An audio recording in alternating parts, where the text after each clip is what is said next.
And it's Ken Kraetzer for CBSI Services, talking business in New Orleans today at the Card Forum. Have a chance to talk to a good friend of ours, Mark Chronister, who's with Kobe down in St. Petersburg, Florida. And Mark, you had a great lunch presentation on the importance of emotional loyalty that you bring into your loyalty analysis. Why did you find emotional loyalty such an important factor?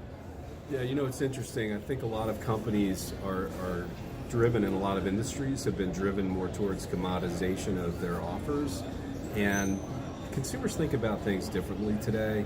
They have a lot of different opportunities to interact with a company or a brand, and all those different experiences can really add up to an emotional connection if they're managed the right way. And so Kobe's taken a little bit of a different tack. We still certainly manage a lot of rewards programs and enjoy doing that, but we also like to help our clients think through their rewards programs and the emotional connection they're creating with their customers.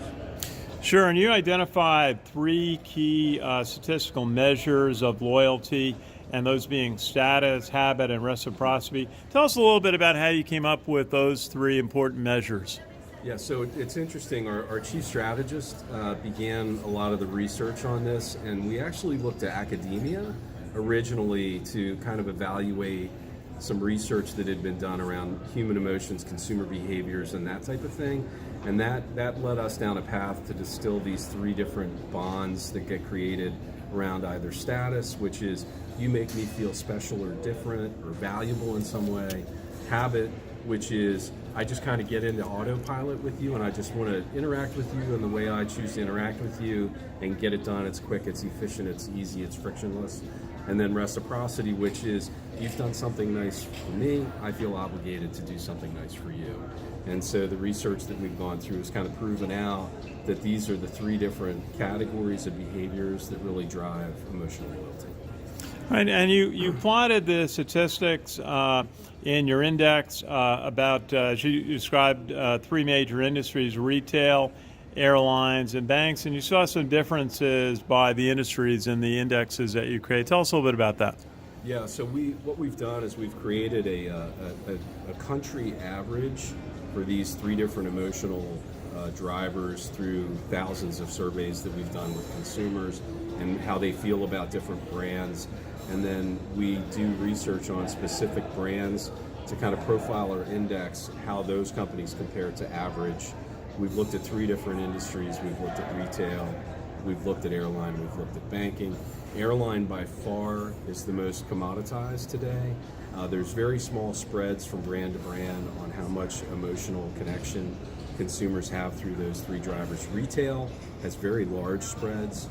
So an example, Walmart to REI, which is an outdoor outfitter, the spread on their reciprocity scores are enormous.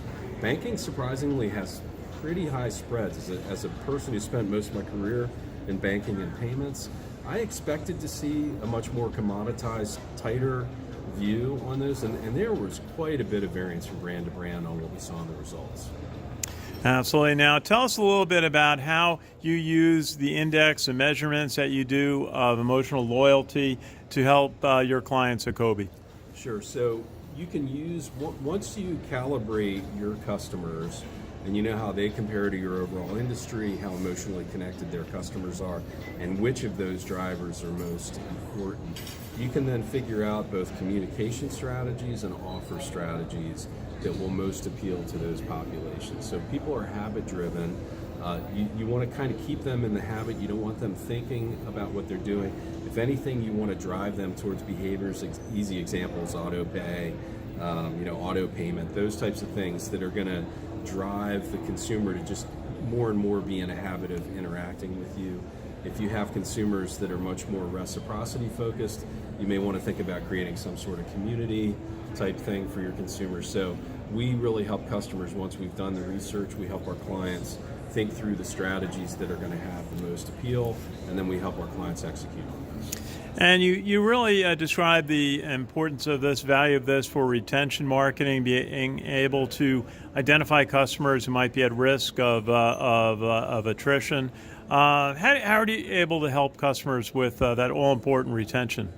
Yeah, so again, understanding how much emotional loyalty there is within your portfolio we can do decision sciences analysis to segment your portfolios and look at migration, both in terms of emotional connection and just general behaviors, and really help you think through how much risk you have for attrition, and most importantly, how much risk of attrition with your most valuable customers. And then we can combine that with emotional loyalty scoring and a rewards program, and help you conceive the right strategy to improve that performance.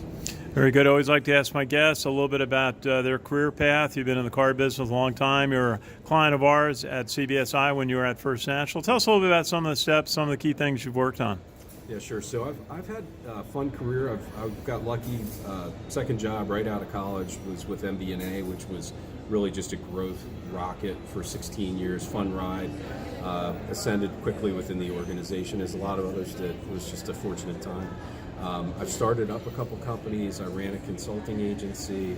I've also done some kind of entrepreneurial work where I've built businesses for major institutions. I built an insurance business. I built a consumer lending business. So I typically have kind of fallen into either fix it or build it type of thing. It's been a lot of fun. And I had the kind of unique opportunity to make a career change, go to Kobe and work in loyalty marketing. It gave me a chance to learn some new things. It's been a lot of fun. Mark Chronister now with Kobe down in St. Petersburg, Florida. Enjoyed your lunch presentation, and great to catch up on your new opportunity. Likewise. Thanks a lot, Ken.